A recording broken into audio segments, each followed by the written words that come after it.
बच्चों, तो आज हम लोग पढ़ते हैं यूनिट 15। आप लोग को पीछे क्लास में हम सिलेबस बताए थे, और तो हम लोग स्टार्ट करते हैं यूनिट 15 को, जिसमें हम लोग को पढ़ना है पॉलीमर। चैप्टर का आप लोग का नाम है यूनिट 15 यानी पॉलीमर। यानी इसका हम लोग हिंदी लिखेंगे तो होता है बहुलक। तो आज हम लोग ये जानेंगे कि बहुलक क्या है। बहुलक के बारे में हम लोग को जानना है, बहुलक किसे कहते हैं, बहुलक क्या है। तो आइए थोड़ा सा इसका देखते हैं, इसको छोड़कर पॉलीमर को होते हैं तो पॉली प्लस मर, पॉली मीन्स मैनी और मर मीन्स पार्ट्स। मैनी मीन्स आप जानते हैं, मैनी मीन्स अनेक और पार्ट्स मीन्स भाग। अगर हिंदी से लेकर इसको तोड़ते हैं हम लोग तो बहुलक, बहुलक को तोड़िएगा तो बहु प्लस लक। बहु मीन्स बहु मतलब आप लोग अर्थ मत लगेगा, बहु मतलब कन्या मत समझिएगा। यहाँ बहु मतलब होता है बहुत, यहाँ बहु मतलब क्या चीज बहुत, और लक मीन्स यानी बहुलक को हम लोग यहाँ से डिफाइन कर सकते हैं, जिसके बहुत से भाग, जिसके बहुत से भाग हो उसी को हम लोग क्या बोलते हैं बहुलक। और जिसके बहुत पार्ट है, मेनी पार्ट्स, उसको हम लोग पॉलीमर बोल सकते हैं। क्या बोल सकते हैं? पॉलीमर। तो यानी अगर हम पॉलीमर की बात करें तो पॉलीमर किसे कहते हैं, बहुलक किसे कहते हैं, तो बताइएगा कि वैसे कार्बनिक यौगिक जिसमें बहुत से भाग होते हैं, जिसकी बहुत सी इकाइयाँ होती हैं, यानी बहुत से इकाइयों से बना होता है, उसी को हम लोग क्या बोलते हैं बहुलक। अगर मान लेते हैं, अगर हम थोड़ा सा किताब की लैंग्वेज से अगर जानना चाहेंगे तो वहाँ बताया गया है कि वैसे कार्बनिक यौगिक जिसका निर्माण दो या दो से अधिक पदार्थों के रासायनिक संयोग के पुनरावृत्ति के रासायनिक संयोग के फलस्वरूप होता है।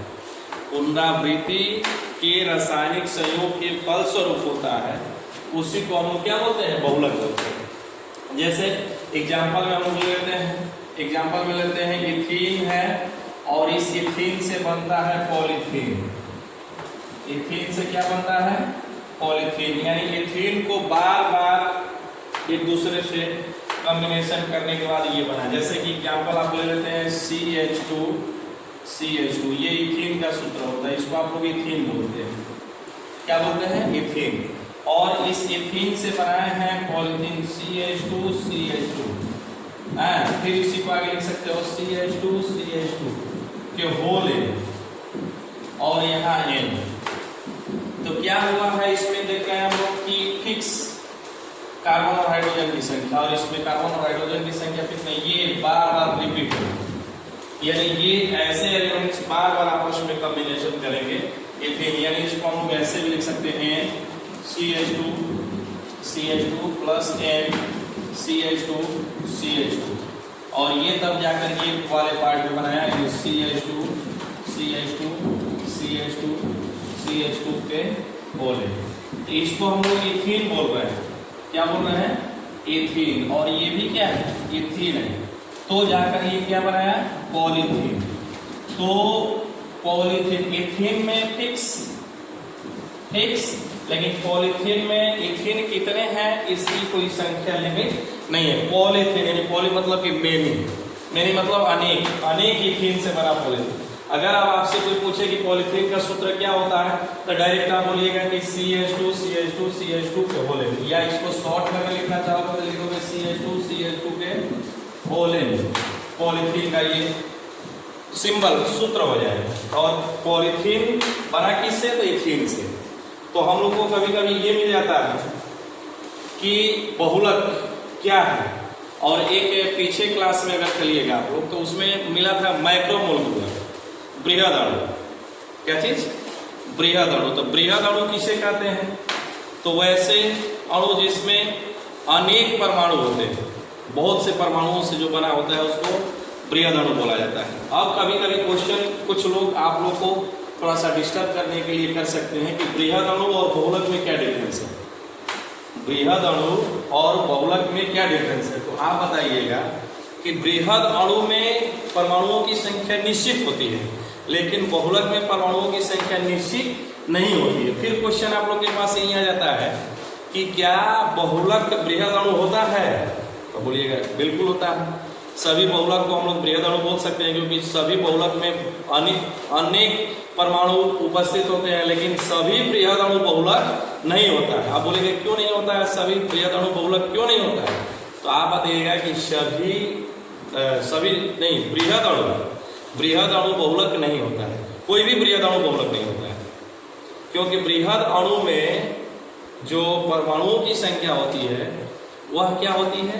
निश्चित होती है, इसलिए उसको हम लोग बहुलक नहीं मान सकते हैं। आज सभी बहुलक होते हैं तो उसको हम लोग बृहद अणु मान सकते हैं, क्योंकि उसमें बहुत से परमाणु होते हैं। एग्जाम्पल के तौर पर आप लोग ले लीजिए, इसी को पॉलीथीन एक ले लीजिए, और एक हम ले लेते हैं आपको ये K2SO4 इंटू Al2SO4 के होल थ्राइस इंटू 24H2। अब ये किसका सूत्र है? ये तो आप लोगों को नहीं बताना है, क्योंकि आप लोग इसके बारे में जानते हैं।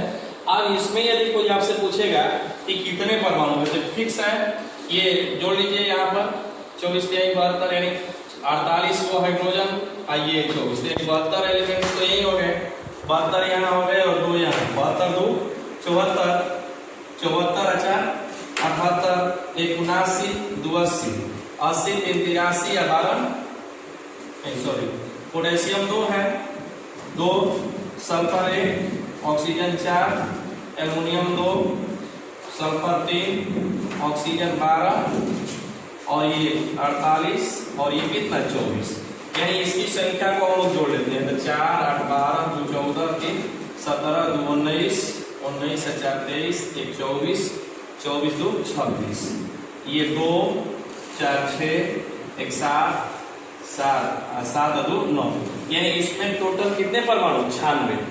यानी ये K2SO4 into Al2SO4 into 24H2, इसमें 96 परमाणु है। लेकिन अगर पॉलीथीन में पूछा जाए इसमें क्या हम लोग परमाणुओं की संख्या निश्चित बता पाएंगे? नहीं बता पाएंगे, क्योंकि खुद n लगा है। जहां n लग गया इसका मतलब तो उसका संख्या निश्चित नहीं है। इसलिए आप बोल सकते हैं कि ये बृहद अणु है, लेकिन ये बृहद अणु है, बहुलक नहीं है। इसको हम लोग बृहद अणु भी बोलेंगे और बहुलक भी बोलेंगे, लेकिन इसको ओनली क्या बोलेंगे? बृहद अणु बोलेंगे। क्या बोलेंगे?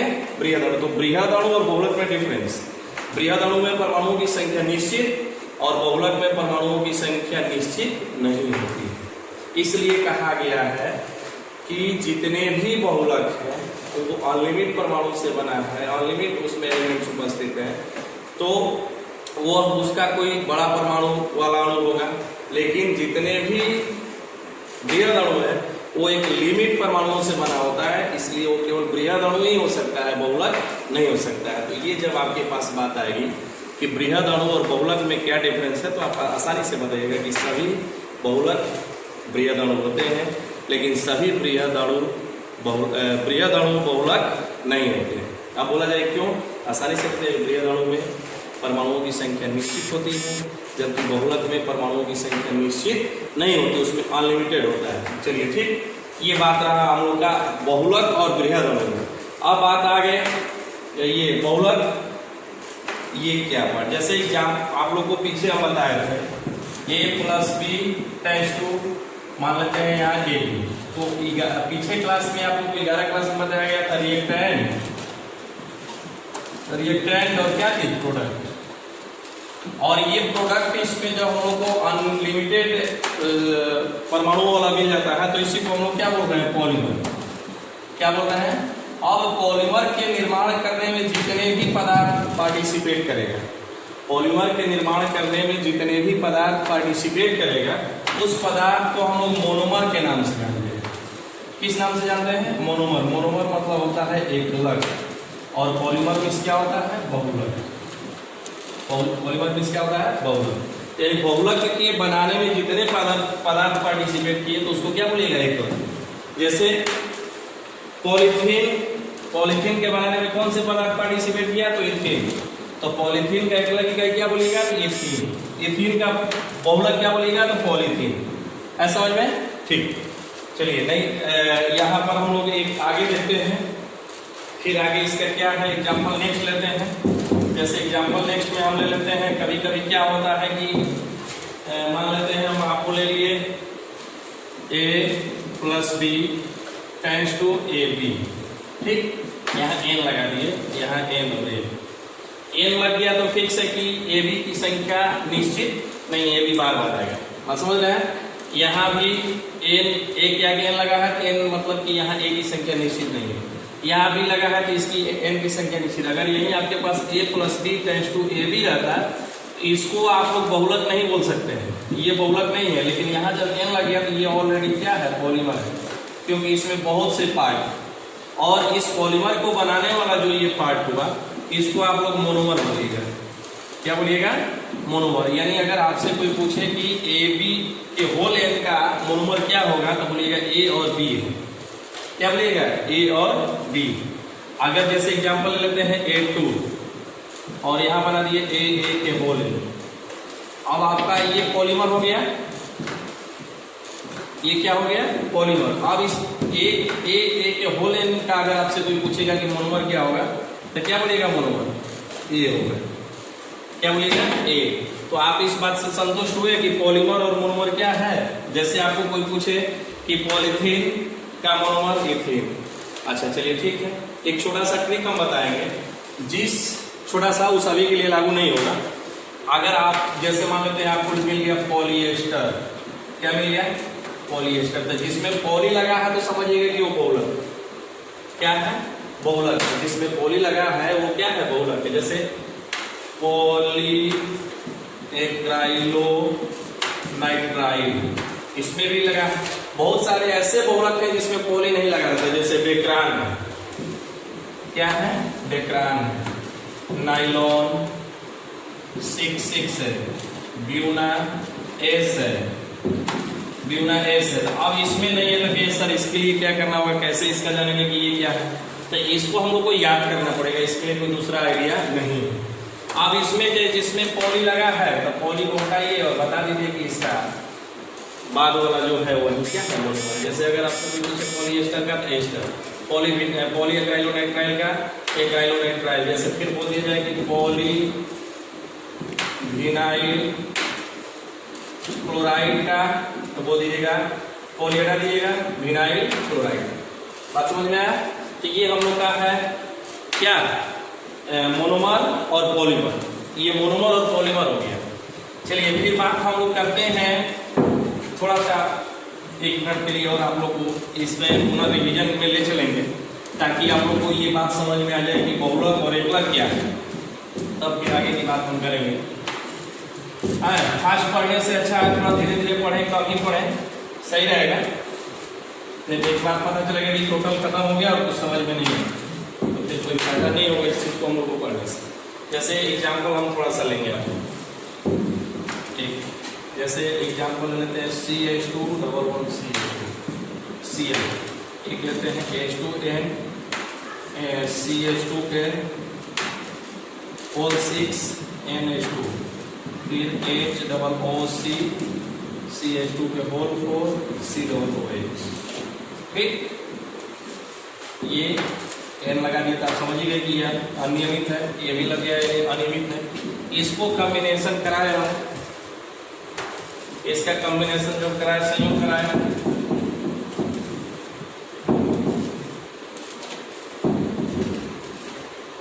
इसका जब संयोग कराया तो हमको ये मिल गया NHCH2 के होल 6 NHCO CH2 के होल 4 CO, ठीक। ये इसको ऐसे भी हम लिख सकते हैं, और यहाँ होल n लग गया तो आप समझ सकते हैं कि इसमें ये पुनरावृत्ति होगा, फिर एक बार रिपीट किया जाएगा। एक ही नहीं, अनगिनत बार किया जा सकता है, कोई निश्चित नहीं है। और एक इसको लेते हैं, इसको जब लेते हैं तो CH2 CH Cl, ठीक। अब इसको ऐसे ही ले लेते हैं, होल n हो गया, यहाँ n लगा दिए। आप लोग जानते हैं इसका नाम क्या है, इसका नाम विनाइल क्लोराइड है। क्या है, विनाइल क्लोराइड।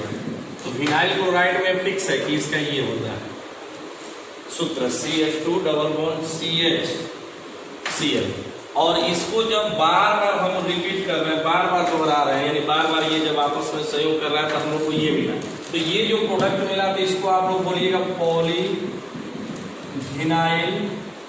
क्लोराइड, और इस पॉलीविनाइल क्लोराइड को शॉर्ट कट में बोलते हैं PVC। क्या बोलते हैं? PVC। अब एक बार यहाँ आ जाते हैं, तो यहाँ जब आइएगा तो ये हो गया hexa methylene diamine, common name है, और इसको बोलते हैं आप लोग एडिपिक एसिड। Adipic acid. अब हेक्सामिथिलीन डाइएमीन और एडिपिक एसिड अनलिमिट बार एक दूसरे से पुनरावृत्ति किया है, पुनरावृत्ति संयोग किया है, तो ये बनाया है नाइलॉन 66। क्या बनाया है? नाइलॉन 66। ये हम लोग का दो रिएक्शन देते हैं।